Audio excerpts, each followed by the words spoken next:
Hey Patriots, this is October 28th, 2023.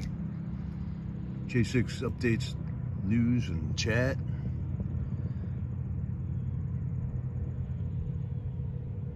We're going to be talking about, we got a little bit about Visitation Day, which was yesterday, and a little bit about the Northern Neck Patriots at it again, doing their vigil on Friday nights. Looks like we got all systems go here with the transmission. Hey there, Docs and Grandma. Look at these colors. Is that not picture perfect? Wow. Got the silo in the background. Hi, Sharon Kearns. Hi, Docs and Grandma. Just watching the world drive by up here. Everybody's in a hurry. Colors are really good this year. Oh, watermark. Thank you, Deb. Bye. How's that? Hi there, Free. I wasn't sure if I was going to do a broadcast today, but I had time to watch a bunch of the Vigil. I watched Northern Neck last night. They put on one of the best vigils ever. I think they had like 9 phone calls. That's got to be a Vigil world record there. And then I also got to watch a little bit of the Freedom Corner Vigil in DC, in Washington, DC. So if you're new to this channel, here's what's going on, folks. The J6ers are the people who were all arrested at the Capitol on January 6th, 2021. The supposed riot that was then broadcast and to the whole country for 2 whole years, and it totally hypnotized everybody. They are still arresting people for things that happened on J6 2.5 years after this event. This is unprecedented. This doesn't happen. We had people in Seattle that made the Chaz zone where they literally took over part of the city. Those people aren't still getting prosecuted. Many riots happened across the country in 2020, and those people aren't still getting prosecuted. And furthermore, people have broken, into the Capitol lately, sat down and did protests, interrupted official proceedings in Congress, and they're not getting prosecuted. So this is unprecedented, and it's not justice. And that's if you're new to this might be a good introduction to you. We're here looking at evidence, inspecting everything. We don't believe that these J6ers should have been arrested in the first place. And they've been given lengthy prison sentences. So we're here to disseminate information about the J6 issue, looking into things, and all other things are popping up as we do this. We found a lot about prison reform that is necessary due to the treatment of these prisoners, and then turns out they're not the first guys getting treated like that. And that's what we're all about here on Freedom Corner. I'm not on Freedom Corner. I'm in Pennsylvania right now, and there's other Patriots across the country that are doing protests. There's one in Northern Neck, Virginia area, in Warsaw, Virginia, and in Lewisburg, and we've had vigils at Alexandria. So we're here to put the message out. We've been doing it since August of last year, and we're glad that you're following along with us. All right, how you doing, Patriots? Got kind of an overcast sky. It got hot today. Indian summer, I think. Or that's what we always called it. I don't know if that's legal anymore. But let me start you off with the Northern Neck Vigil, man. They had a great vigil again. Their broadcast went all the way through. They were having trouble broadcasting there. And they had so many phone calls. Chris Quaglin called first, then James Grant called, Zachary Allum, Chris Quaglin called again, Brian Jackson, Chris Tate, Andrew Taki, Brandon Fellows, all called. the Northern Neck Vigil. Way to go, Tom. Way to go, John. Way to go, Carol. That was awesome, man, to hear all the, and if you ever want to hear one vigil where you're going to hear all the stuff about Northern Neck, tune into that one, man. Every single one of these guys said the same thing about malnourished treatment. The food was horrible and tainted. All the gamut of everything that was wrong. Medical treatment denied. Just Northern Neck was the dumping ground for J6ers for the Marshal Service. If they didn't know what to do with you, they dumped you in the Northern Neck. And I guess Northern Neck made no waves for the Marshals, so it was an easy place for them to throw them. And that's, one of the guys said that. I think Chris Quaglin said that. So anyways, Brian Jackson, disgusting food, high commissary prices. It's like $2 for a bar of soap, $1.20 for a pack of ramen noodles. This is what they can buy through the commissary. Here's the Northern Neck Patriots YouTube channel right there. Subscribe to them if you can. Every Friday night they're having a vigil. And they were at the Northern Neck Regional Jail last night. So they were back at the location, on location at the Northern Neck Jail. Curtis Tate got on, said about disgusting food, horrible stories. Request forms. So in order to file a grievance, you got to get a form. And in order to get the form, that can take a week, he was saying. You know, you keep asking these guards, COs or whatever they call them. He had Curtis Tate had two really bad eye infections that just never got treated. Never got treated.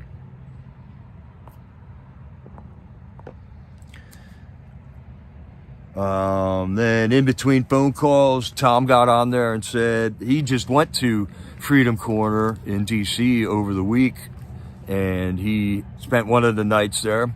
I think we mentioned it.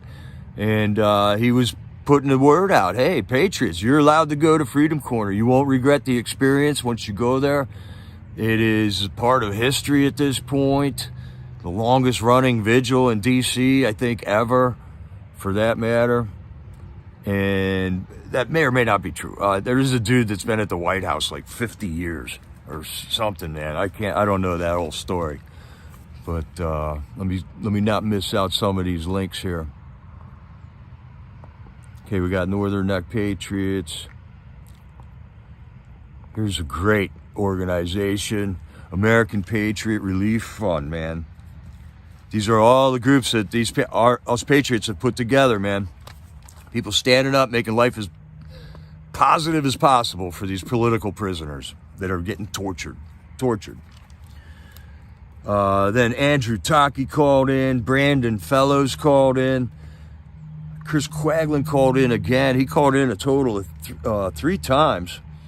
And he managed the national anthem. So Chris Quaglin was in there doing the national anthem to us and to them in Northern Neck, and then I think Jeff Sable was doing the national anthem to Freedom Corner, which was pretty cool.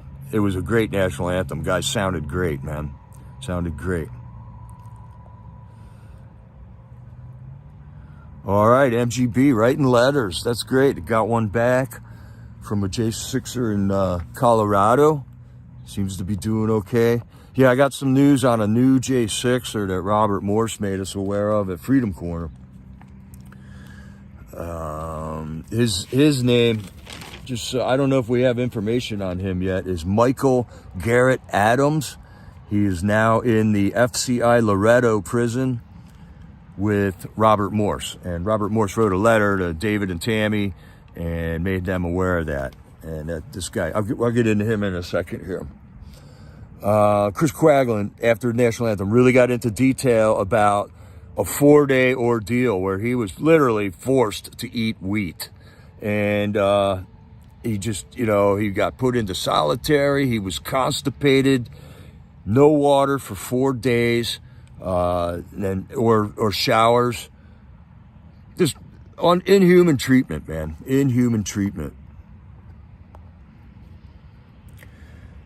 the FBI's and the marshals came to inspect the jail due to some of the complaints that people were making there. And for some reason, Chris Quaglen wasn't there that day. They moved him out temporarily for one day to I forget where he said. It was another, like they moved him out of the jail for that day for some reason.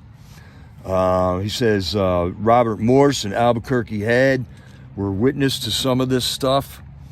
And marshals used the Northern Neck Regional Jail to drop inmates. Just forget about them until they need to pick them up again.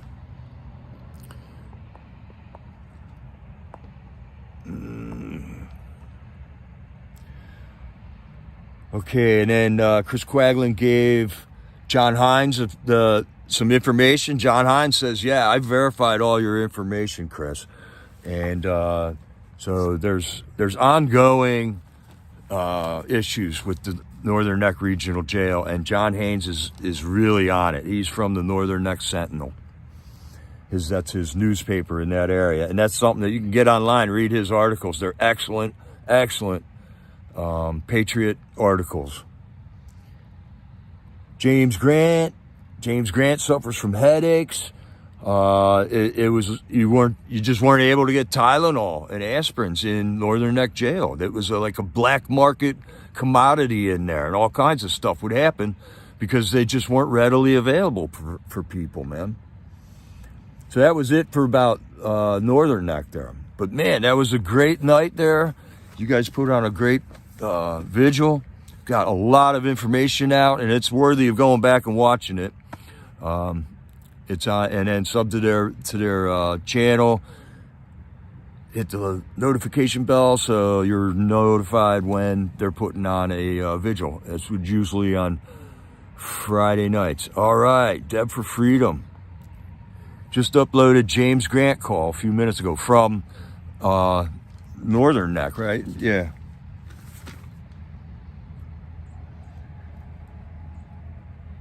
I'm not sure if James Grant called the corner too, though. No, I wasn't able to watch the whole Freedom Corner last night, so I got, I just had the information that it was Visitation Day. So that's Deb for Freedom's channel. She does great shorts of the phone calls. All right, Ryan Kelly, he was a candidate for governor of Michigan, sentenced for J6. Anyone in the chat got news on Ryan Kelly? I do not, I'm sorry. Okay, so yeah, and he was at the DC Gulag. He must have called both then. Hi there, Sylvia. Cranking out the links. Thank you. All great information. Freedom Corner last night was Visitation Day. 15 or 20 J6ers got visits there, and David spoke a little bit of it on his live stream from the corner there. And while songs were playing, he was telling about some of the experiences that they were having in there and what the visitations were like. That's on Freedom Express Media. Nicole got up and talked about Halloween. I don't know what they're going to do, but the location's good. Right next to a cemetery and between a prison. What a great place for a Halloween party, right? So that should be good if you want to head down to Freedom Corner for Halloween. Then Matt Deb Silva got on the phone. Always a cerebral conversation. Matt Gaetz, has come out now. People were blaming him. They were trying to blame Matt Gaetz for the confusion in the House of Representatives. But Matt Gaetz is on now saying, look, this is just how government is supposed to work, okay? It ain't pretty sometimes, but we got to get through it and get it done. And now they're all congealed around Mike Johnson, so it's unanimous. Let's see if they can work to get the will of the voters into action in this country. Get that border shut down, investigate J6, clean up the elections. There we go. Ask them to come to the vigil. Yeah. That's a great idea. And Matt Gaetz came down to our vigil, and that was awesome. That he's I think the only House of Representatives guy that's come down there. No senators have ever been there. Trump called us one night. General Flynn called there one night. A lot of people have called in, but Matt Gaetz is, I think George Santos was there too one night. But that was when we've been getting harassed down there, okay, with the people on the other side of the street with bullhorns. I know nobody's going to want to walk into that freak show, you know. But lately it's been quiet at Freedom Corner. God, hallelujah, you know. These people have found some other diversion. Thank you, Sylvia. There's Deb for Freedom's channel in case you don't have it. And she's on Rumble. Multi-social networking there. So Matt Silva was talking about Gaetz, and that he said that this is what government looks like. Don't get on Mike Gaetz's case. And that's the way it's supposed to work. This lockstep governance for the lobbyists is over, okay? It's got to be we the people. These lobbyists, we got to see the damage that these lobbyists have done to our country here for writing laws, and our representatives just lockstepping it through. It's got to be over. It's we the people. We the people got to be.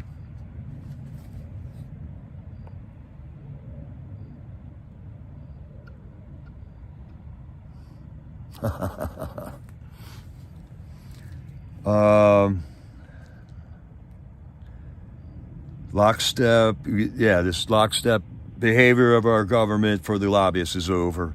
We got to be able to debate people, all right? This name-calling thing, we got to be able to talk problems through, and you just got to have some rules for that. If you start throwing personal insults out at people, it shuts everything down, you know? So we got to be able to learn how to debate better, and that seems to be happening, man. That seems to be happening. The catch and release thing with all, like we were saying earlier, the riots, nobody's getting arrested for that still. Catch and release for everybody. Everybody gets it except the J6ers. And it's even more reversed by just throwing these horrendous sentences on them too. That's known as political favoritism. And Matt Silva wanted to know, explain how this isn't political persecution. Because it sure looks like political persecution from every angle. Explain to us how this is not political persecution. And then I was watching that on Stormtrooper. They had some trouble, and I lost the stream. And then I got on to, I was watching David's replay this morning. And David read this letter from Robert Morse. I don't have the whole letter here, but you can go back on his replay from last night. The new J6er in prison is Michael Garrett Adams. He's prisoner number 41225-509. And then Robert Morse is there. He, kind of clued this guy in, making sure his time in Loretto should be hassle-free and not get in trouble, how not to get in trouble. And Robert Morse, man, this dude is a blessing. If you haven't gone to Robert Morse's website, he's got a website called thelegoman.com. Lego Man has 2 G's in it, though. So, Legos can't sue him. And he's got some really great stuff in there, his philosophy, all stuff about how to be good citizens in this country, how to take our country back and continue to care about this country. What do you got for us there? Resident aliens who joined the pro-jihadist protests. We will find you and we will deport you. All right, Gateway Pundit.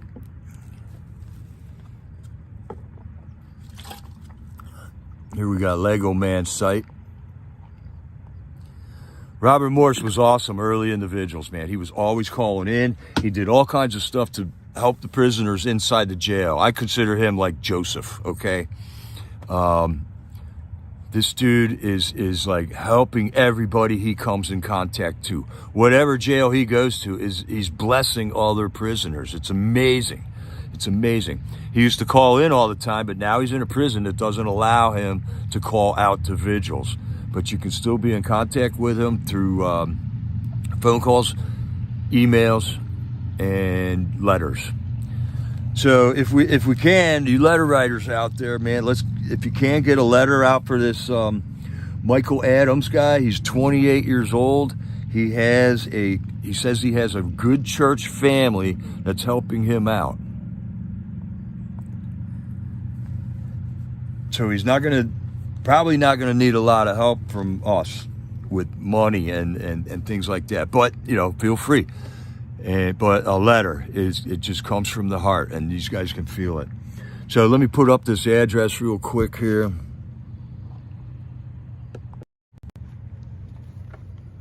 Whoa, we're all zoomed in.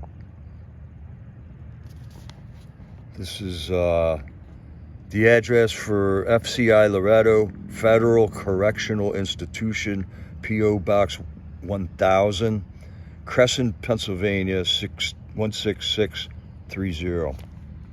I didn't know if you had that link yet there, silly, sorry. So I wrote it down.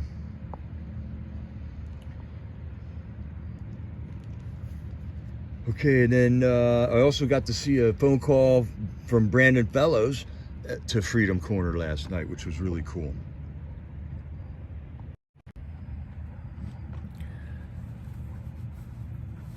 Brandon Fellows, he is one cool guy, man.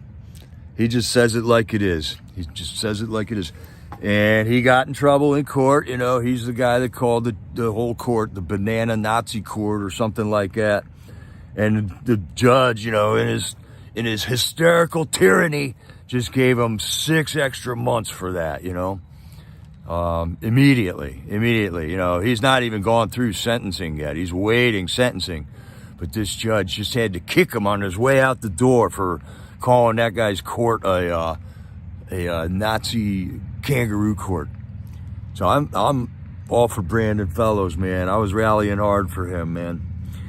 So Brandon Fellows, he says he can't fire his lawyers for some reason. And then he was saying, well, look how far we came, though. He was saying, man, thanks for not forgetting about us, Patriots. He was talking to the Freedom Corner Patriots and us in the chat. Thanks for not forgetting me, because at first it didn't seem like anybody was coming to the rescue. We were a year late coming to Freedom Corner, technically. There were other people like Suzanne Monk and Helena. They were on it right from the get-go. But Freedom Corner didn't start up until almost a year later. And, Mickey and Nicole were already doing stuff that wasn't Freedom Corner. They didn't, invent the Vigil yet. All right, here we go. Florida Republicans issue urges DeSantis to end campaign and govern the state. Yeah, what a novel idea, since he is the governor, huh? Some of these politicians, man, they're getting exposed for what they are. Brandon Fellows also said thank you for the money on his tablets. He didn't know who it came from, but he was very thankful for that. He was like, all right, look how far we've come. Thanks for not forgetting, and look how far we've come so far, all right? They've had the #1 song on Billboard, right? They got the government still coming after them. We've exposed them. We've exposed them through this, man. They had to show themselves to attack the J6ers. So everybody can see it now in America. And it's a sick, hideous thing once you see it. So Brandon Fellows he's post-trial, waiting for sentencing to come up. And he is currently in the D.C. gulag. And it was great to hear from him. David had a visit with Brandon yesterday, and he talks about that on his stream. He also had a visit with another guy, though. And then Tammy got on and just explained Brandon, man. Brandon's just a kid. He can't lie. He just says it like he is. He is brave. He's one of the bravest there, because he if he can't say what he needs to say, he might as well, it'd be, he's just got to say what he's got to say, man. So, yeah, when that judge gave him that extra 6 months, that was like, you're a hysterical tyrant, and you just showed it, man. And then on one more ending note, man, we got the 4 dead Patriots. What's this? United States freezes export of civilian firearms and ammo for 90 days.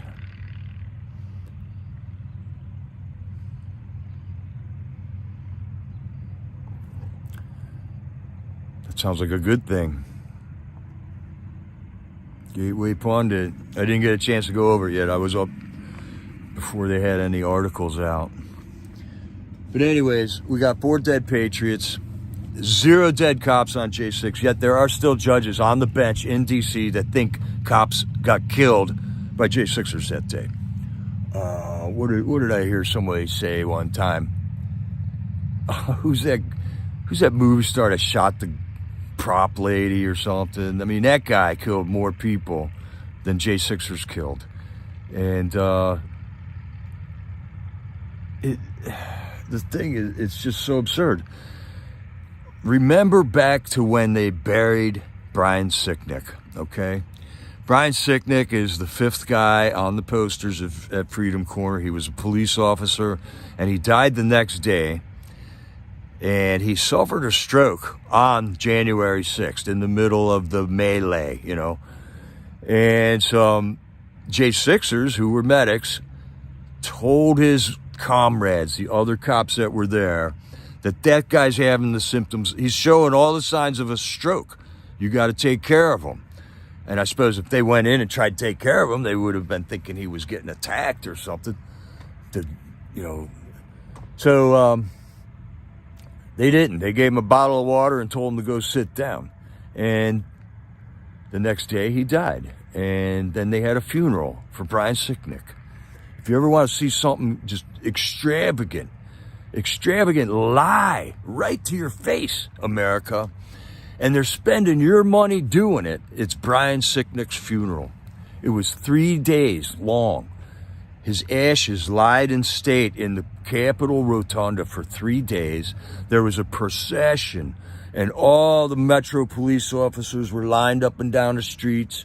All the motorcycles, a full-on procession.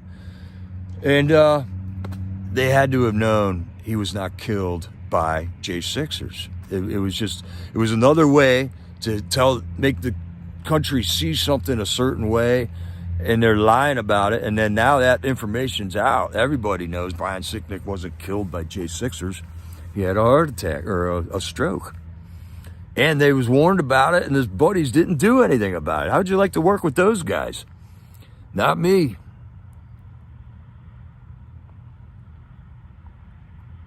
All right, another good link here.